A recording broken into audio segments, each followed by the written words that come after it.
বাংলাদেশের রাজনীতিতে একটা বিশাল শূন্যতা সৃষ্টি হলো। তাই নয়, পৃথিবীর গণতান্ত্রিক আন্দোলনে একটা বিশাল শূন্যতা সৃষ্টি হলো। আমরা দলের পক্ষ থেকে আমাদের ভারপ্রাপ্ত চেয়ারম্যানের অনুমতিক্রমে আমরা দলের কিছু কর্মসূচি নিয়েছি। সেই কর্মসূচিগুলো আমাদের দলের সিনিয়র যুব মহাসচিব রুহুল কবির রিজভী সাহেব আপনাদের সামনে তুলে ধরবেন।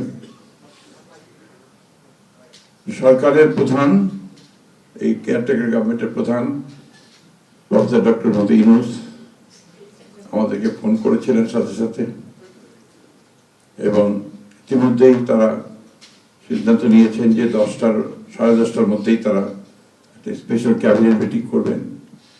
সেই ক্যাবিনেট মিটিংয়ে তারা দেশনেত্রী বেগম খালেদা জিয়ার যে শেষ কাজগুলো তা জানা যায়, তার দফন, তাকে রাষ্ট্রীয় মর্যাদায়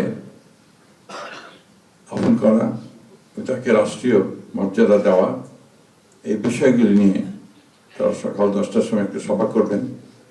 এরপরে আমরা পুরো জিনিসটাকে কোঅর্ডিনেট করে আবার সেটা আপনাদের সামনে জানাবো। আমি এখন অনুরোধ করব আমাদের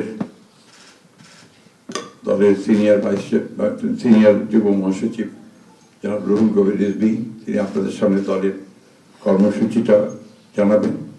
এটা হচ্ছে আপাতত এখনই নেওয়া কর্মসূচি। এরপরে আমাদের একটা স্ট্যান্ডিং কমিটি মিটিং হবে 12:30টার দিকে। সেই মিটিংয়ে আমরা আরও বিস্তারিত কর্মসূচি গ্রহণ করব, আর সরকার যে সমস্ত কর্মসূচিগুলো তার সঙ্গে কোঅর্ডিনেট আমরা করব, এবং সে বিষয়গুলো আমরা আপনাদেরকে জানাবো।